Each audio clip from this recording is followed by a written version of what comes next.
Over the last several weeks, I have been working to recreate well-known elements of the Super Mario universe. I started with the Yoshi egg that is home to my general mob farm, and then I built a giant question block for the storage room. Last episode, I created a Toad house with many fun surprises. But one thing missing from this Mario-themed build, a build for Mario. So today, I'm gonna build Mario's house for my villager breeder, and it's all going to be done in Minecraft Survival. I'm just trying to get some work done, and this guy followed me into my house. What good is an arrow defense system if we can't keep zombies out of here? Go away. I am absolutely in love with my Toad house. Oh, I'm so happy with how it turned out, but this cannot be the only house on the cul-de-sac. We gotta add a new one today, and in order to do that, I need some supplies. When I started that project, I was pretty organized, and unfortunately that organization seems to be completely evaporated. I'm gonna need a minute so that I can figure out what I have and what I need to go get. Also, I just realized while I'm getting organized, we have some sad news. You know, Perry the chicken doesn't really have the same ring to it. Oh well, moving on. Good old Perry the chicken kept me company while I finished getting organized, and thankfully I have everything I need today, except for one item. So I took to the skies and flew back to my jungle camp. There, I entered the Nether to begin my search for quartz. You know, we're pretty far into the game at this point, and I still don't have fire resistance potions. I feel like that's a problem. Parrot, what are you doing in here? Why are you here? Go back to the jungle. This is not safe for you. JK, he's fine. He's fine. You know, I also didn't bring any gold armor with me, so if we encounter any piglins, that could be a problem too. Man, I'm wildly underprepared for this trip. I don't even have an ender chest on me. What am I thinking? In spite of my poor planning, I was still able to safely travel the Nether and gather all of that beautiful quartz. I only need like 10 quartz blocks, so I think that's probably enough for today. I don't want the Mario house to be quite as tall as the Toad house because Toad's the best, but Mario still needs a good place for his house. So I think maybe 2 blocks elevated above the flat surface here would be all right. And I'm just gonna dig all of this out because this is where his house is gonna go. It's gonna look really bad before it looks really good. Just bear with me. What I tell you, ugly before it looks better. I've got this entire area dug out, and honestly, I'm not sure what I'm gonna do with this mess once the house is built, but we'll worry about that later. For now, I'm gonna take some dark oak planks and I'm gonna make a border around the edge, which has been marked out by these torches. I'm gonna leave the torch there and not put a dark oak plank in the corner because I've got something else going there, and that something else happens to be jungle fences. Nice. It's a start. Leaving the entrance alone for the time being, I'm gonna go ahead and take some jungle planks and move them back 1 and up 1 from the dark oak planks, and I'm just gonna make another border all the way around the house. As for the doorway, I'm gonna go right here and I'm gonna go up 1 with the dark oak again, and then we'll go back, and then I'm gonna go up 1, 2, 3, 4, 5, and then repeat the same thing on the other side, followed by a dark oak stair, and then a slab, and then a full block, stair, and slab. That looks pretty blocky and pretty awful, so we're gonna do some stuff to the underside as well. That is one massive door, let me tell you. We did leave room for a Minecraft-sized door in there, which we'll put in a little bit later, after the build is done. I thought that was a creeper for a second. That scared me. You okay, Perry the chicken?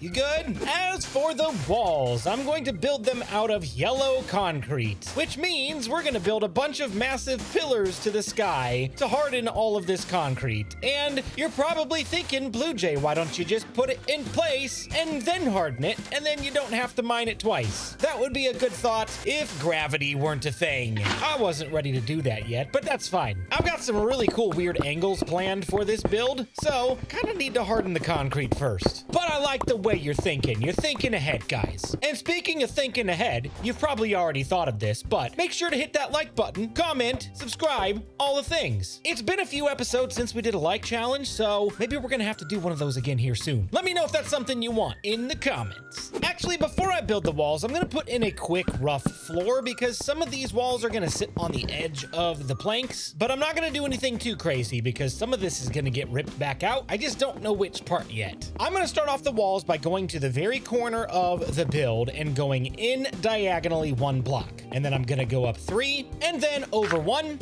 up 3 more, over 1, and up 2 more, and then I'm gonna start working my way back that way for the roof line. But before I do, let's hit the other side so we know where to meet in the middle. So the roof line is just going to be 1 block at a time at a diagonal. Very, very simple. And you know what? We can kind of tell where the middle is based on the door frame. We've already got that in place. That's easy. Is this thing ever gonna despawn? There's probably a log in there, isn't there? Yep, there it is. Goodbye. I just realized I don't have my elytra. You think I can make that jump? Here we go. Ready? The magic of flight. Whoa. Distraction. Flight. Go! Yeah, that didn't work. I don't know about you, but I think it's beautiful with all that dirt and scaffolding in there. I think we should just leave it. Okay, fine. I took out the dirt and scaffolding. And you know what? I'm just gonna take out the rest of it. I'm just gonna rip the whole thing down. I know somebody in the comments said it was ugly, so it's gonna go. Am I doing this all for a bit? Most of the time I'd say yes, but this time no, it's because I built it wrong. I went back and looked at my creative test build, and this needs to come all the way to the edge, on the sides, and the back. So that moves our wall line 1 block this direction. So we can start here now and do it all over again. And this time I don't have any dirt on me, so dark oak it is.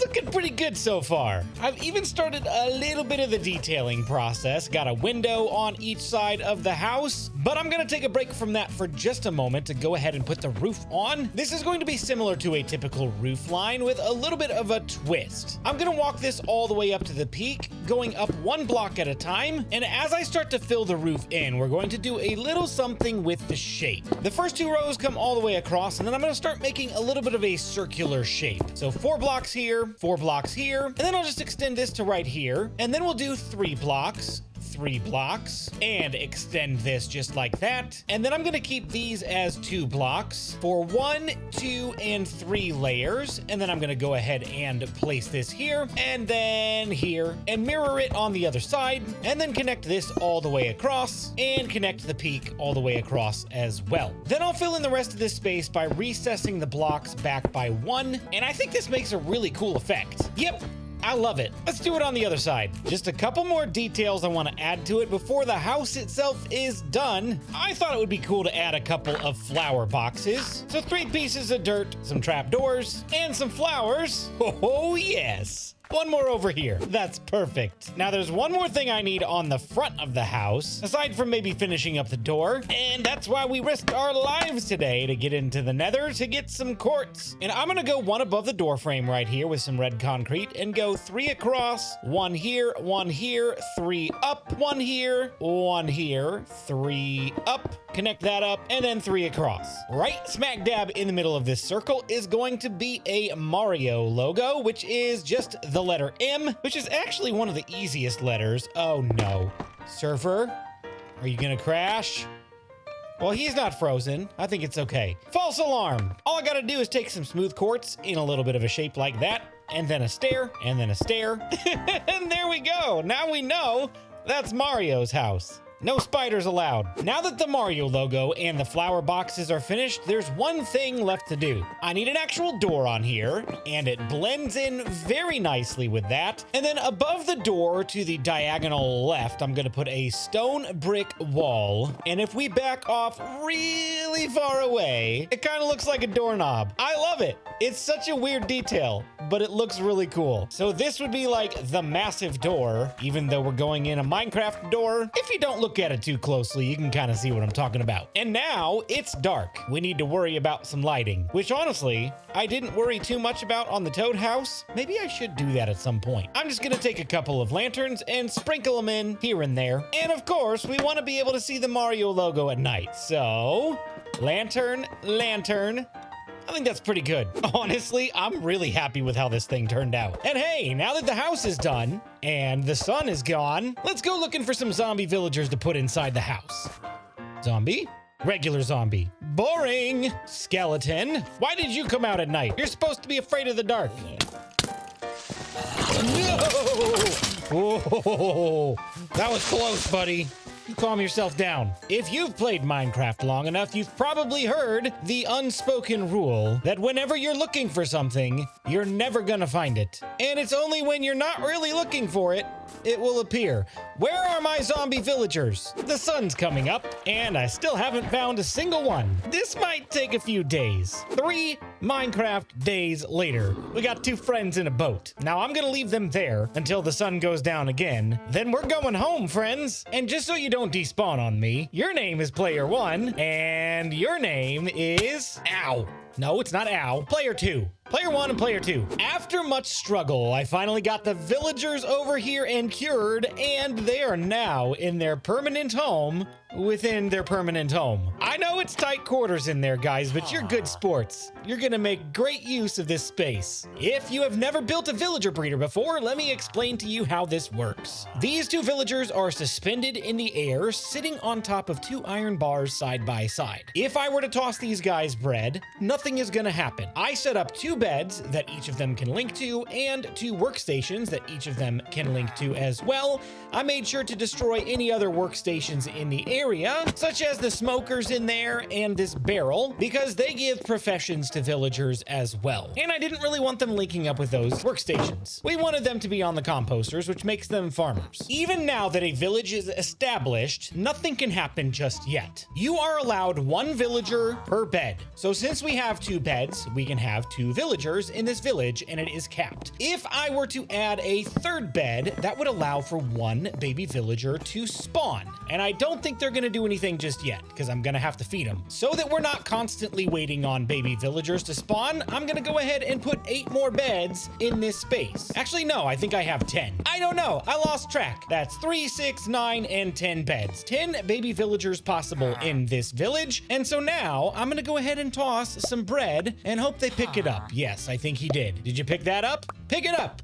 Eat the bread. It's yummy. I'm giving you free food. Then the villager, once left alone, is going to toss some bread to the other guy because they like to share. Sharing is caring. I'm just going to toss a little bit more bread at him. You know what? Let's just empty the inventory. Let's give them all the bread. They deserve it. Then after a while, you should see some little hearts popping up there, and a baby villager should spawn and drop down from these bars. Now, I've got a little holding cell down here. It doesn't look pretty, but it is functional, and there you go. I've got a baby villager! Keeping on theme with the Mario element, it kind of seems like maybe Mario has infinite lives, and so each of these villagers might represent a new spawning of Mario after he's been defeated, and he's just jumping back into the game. I don't know, it's a stretch, but you know what? Go with it. Now we've got 2 baby villagers. This is fantastic. What am I gonna do with these villagers, you say? You're gonna have to wait for another episode. Very soon I'm going to be building an iron farm, and we're going to need a ton of these guys, so we got our work cut out for us. But for today, if you enjoyed this video, be sure to like, subscribe, leave me a comment, and we'll see you in the next one.